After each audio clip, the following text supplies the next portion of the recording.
We begin with a live look at the state capitol in Salem, where the big story of the night is a rematch in the race for Oregon governor. The Associated Press and the Oregonian both projecting that State Senator Christine Drazan has won the Republican nomination and will face Democrat Tina Kotek in November. Other races still too close to call or appear to be headed for a runoff. Thanks for joining us. Happy election night.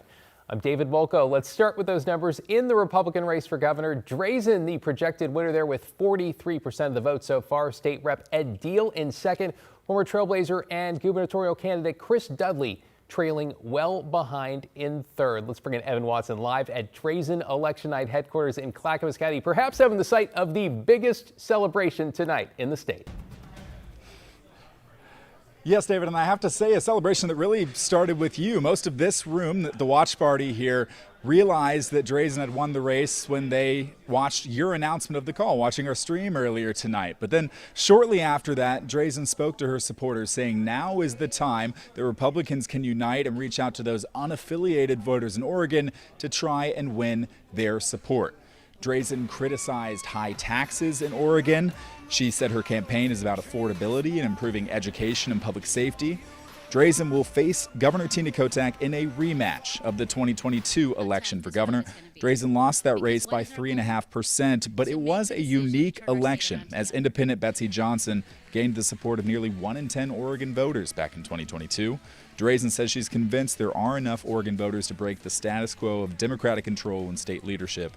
I asked her what makes this race against Kotek different than the first matchup, and she said Governor Kotek now has a record which voters can oppose.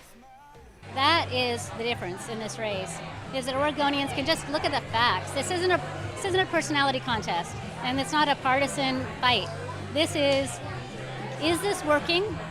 Do you want more of this? Because this is all she's got to offer. And if the answer is no, I want to have a conversation with Oregonians about what they want for the future. Of course, another key factor in this race in November is voter turnout. This will be a key midterm election for the Trump administration, and could that have a part to play here? Will more Democrat voters show up to the polls to make a statement against the federal administration, or could this go the other way? For her part, Christine Drazan says she believes this race for governor is about Oregon and what's right for the state and not an edict on federal impacts. David? Now we'll see what she does now that we're in the general campaign to distance herself, if at all, from the president and his politics. Evan Watson in Aurora. Thanks, Evan.